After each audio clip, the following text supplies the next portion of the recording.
Muy buenas tardes. Vengo a exponer el trabajo titulado Arbitrariedad y discrecionalidad, dos protagonistas antagónicos a la hora de probar. Ambos conceptos se encuentran íntimamente relacionados entre sí, mas existe una línea muy tenue que los divide. Para poder aproximarnos a ellos, tomaremos como referencia la definición del diccionario de la Real Academia Española. Este define a la discrecionalidad como aquello que se hace libre y prudencialmente. En la vereda contraria existe la arbitrariedad, la cual es definida como el proceder contrario a la razón, a la justicia o a las leyes. Esta discrecionalidad ha existido desde antaño en todos los ámbitos de la vida del ser humano, incluyendo lo que tiene relación con el ordenamiento jurídico. Así podemos proyectarla en los tres poderes del Estado, en la división clásica de Montesquieu. En primer lugar, en el poder legislativo, encontramos que la potestad de este, a saber, la potestad legislativa, es ampliamente discrecional, ya que aquel no está sujeto a límite alguno, más allá de las reglas constitucionales, es libre de ejercerla en el momento en que él quiera. Por otro lado, en el poder ejecutivo, es decir, la administración del Estado, encontramos el concepto de discrecionalidad, relacionado con el principio de legalidad y el nacimiento del Estado de Derecho, ya que este se sostiene que se debe actuar siempre y cuando el órgano esté autorizado por el ordenamiento jurídico. Muchas veces estas autorizaciones son de un carácter tan amplio que le dan una facultad de las mismas características a los órganos para que puedan actuar. En tercer lugar, nos referiremos al poder judicial. En este punto no ha estado exento de crítica y controversia a lo largo de la historia.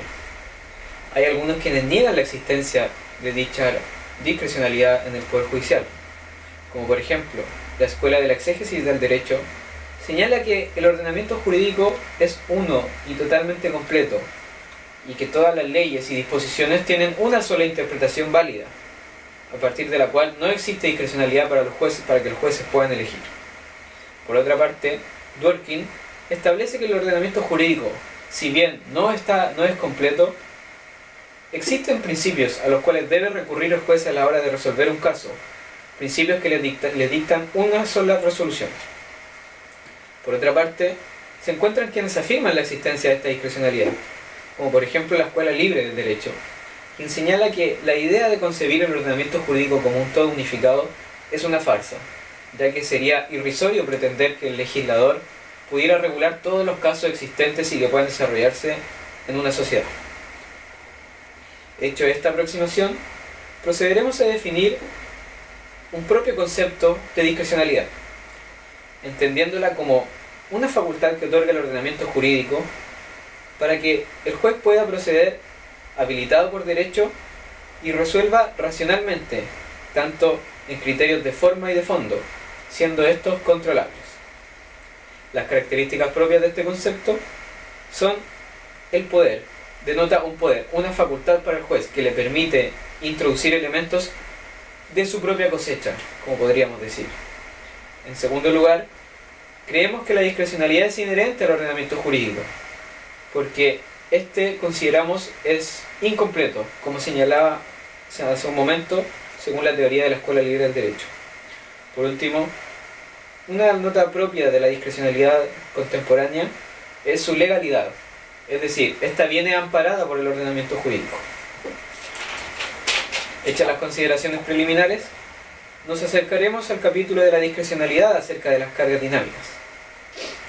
¿Qué es una carga? Eduardo Couture define clásicamente a la carga como el imperativo del interés propio, estableciendo que la persona que no realice este imperativo solo tendrá una consecuencia negativa, mas no recibe una sanción por no hacerlo. La carga de la prueba se ha distribuido desde antaño, con orígenes en el derecho romano, con la clásica regla que en Chile se recoge en el artículo 1698 de su Código Civil.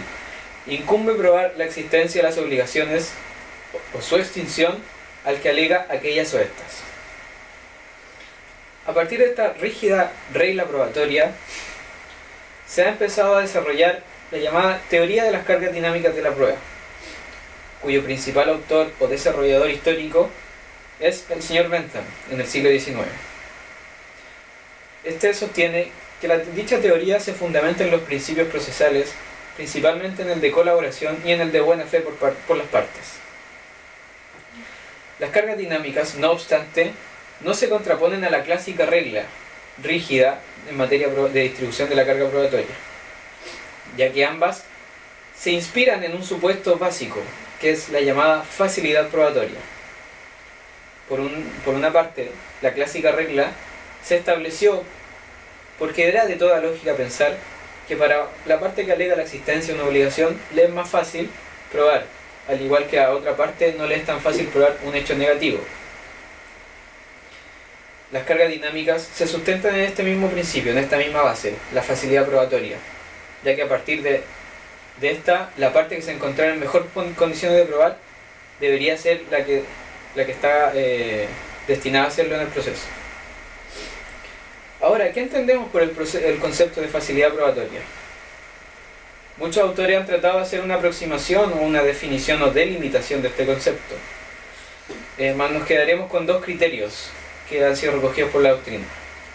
El primero es la cercanía probatoria, es decir, se entenderá que se encuentra en una mejor condición probatoria aquella parte que tiene los instrumentos más cercanos al hecho que se intenta probar. Por otra parte, la doctrina ha establecido diversos factores que deben ser tomados por el juez al momento de alterar la carga probatoria, y de muy diversas índoles, ya sea económicos, sociales, jurídicos, incluso culturales. Es en este concepto, en este ámbito, donde se aprecia la discrecionalidad del juez, ya que es él el que debe construir dicho concepto ya mencionado.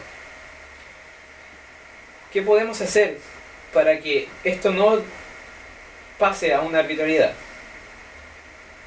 Nosotros establecemos que deben señalarse ciertos límites al jugador.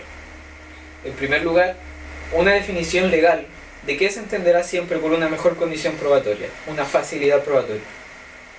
En segundo lugar, el deber de fundamentar la decisión de alterar la carga probatoria. Y en tercer lugar, como consecuencia inevitable del número 2, es el derecho de impugnación que tienen las partes sobre esta decisión del juez. Como críticas a la teoría de la carga probatoria, de inversión de la carga probatoria, se han señalado muchas, a los cuales nosotros tenemos contracríticas. En primer lugar, la incerteza que se genera, ya que las partes a priori no podrían saber cuáles son los hechos que tienen que probar ni cómo deben probarlos dentro del juicio. Para estos efectos, nosotros distinguimos dos tipos de incerteza, como por ejemplo, aquella que deriva por simple negligencia, como es la falta de regulación por parte del legislador, a aquella que deriva en este caso de la inversión probatoria. La primera tiene una clara connotación negativa. En el segundo caso, es una incerteza positiva. En segundo lugar, se critica esta teoría porque vulnera la imparcialidad del juzgador, ya que éste, al condenar a una parte a probar un hecho, la estaría perjudicando. Nosotros no creemos que esto sea así, toda vez que lo que hace el juez es buscar la verdad material, ya que al establecer que una parte se encuentra en una mejor condición probatoria, esta misma está más cercana a los hechos. En tercer lugar, se ha criticado a esta teoría porque genera un estado de indefensión en las partes, por el mismo argumento que la incerteza. Ambas no saben qué deberán probar, ni cuándo, ni cómo. Se replica esta crítica estableciendo que es más que nada una adecuación a la realidad lo que se establece, para así aquella que esté en mejor condición de probar pueda hacerlo. Y por último, se ha señalado que esta institución puede derivar fácilmente en una decisión arbitraria por parte del juez. Pero a esto nos remitimos a lo ya señalado. Deben establecerse siempre límites a la discrecionalidad. Como conclusiones al trabajo ya expuesto, podemos señalar: la arbitrariedad siempre es inherente al ordenamiento jurídico, como ya señalamos en un principio y por las razones ya expuestas, ya que el lenguaje que siempre se utilizará es per se ambiguo, lo cual dará lugar a más de una interpretación, en la mayoría de los casos, y es aquí donde el juez debe optar discrecionalmente por una u otra. Se critica también la discrecionalidad judicial por la calidad de los jueces que puede tener un Estado, mas esta crítica es infundada toda vez que la solución es muy fácil: establecer una buena formación y un buen sistema de jueces.